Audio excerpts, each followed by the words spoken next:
Džambas filozofija srpskih političara. Svih godina ovog 20. veka su srpski političari javno aktivni kao bulevarska štampa. Oni koji su na vlasti hvale sebe, a oni koji su u opoziciji iznose u parlamentu i preko medija lopovluke vlastodržaca i konkurenata.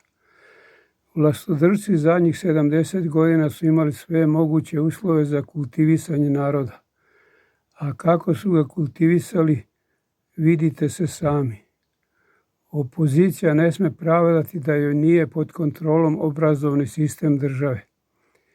Kako svaki belosvetski guru i svaka crkva ovde sme propagirati svoje učenja, tako su i današnje opozicione partije u Srbiji slobodne stvarati partijsko članstvo i među članovima svoju politiku u nauk davati. Kao što to rade sve crkve u Srbiji, srpska pravoslavna, katolička, muslimanska, mormoni, jehovini svedoci, saentolozi, transcendentalisti i koji sve još ne.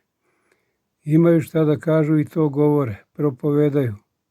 Politike nema bez ideologije, a ideologije nema bez filozofije.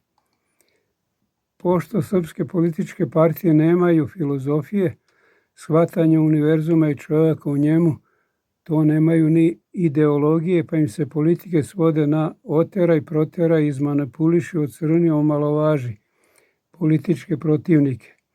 Da državni novci dođu pod tvoju kontrolu, pa onda i u tvoj džep. A da neka politička partija Srbije i ima filozofiju, nema članstvo za odgovarajuću ideologiju. Svaka politička partija u Srbiji danas ima neke svoje novčane fondove, svoje prostorije, svoje volontere, misionare.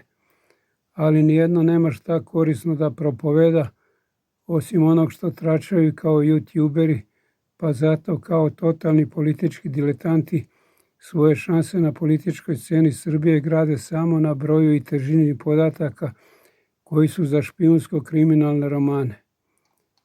Nemaju svoja sociološko-filozofska objašnjenja, a da objašnjavaju ljudima svet i ljude onako kako to već hiljadama godina rade starije partije, mislim religije, ne ide. Nove partije nemaju autorska prava na stare objašnjenja, mada se ni ne traži neko novo, nego se traga za shvatanjem stanja stvari.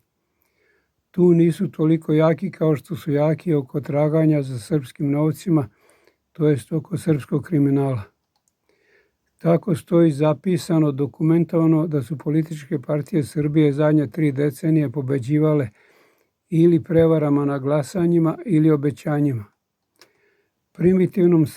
Primitivnom srpstvu do daljeg ostaje samo da veruje u obećanja i da se posle oporavka od jedne prevare zalepi za novo obećanje.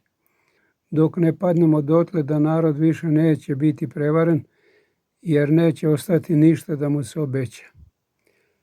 Političkoj opoziciji će biti obećana bolja nameštaljka u brojanju glasova i to će biti ispunjeno jer će kad-tad doći vreme za bežaniju pozicije.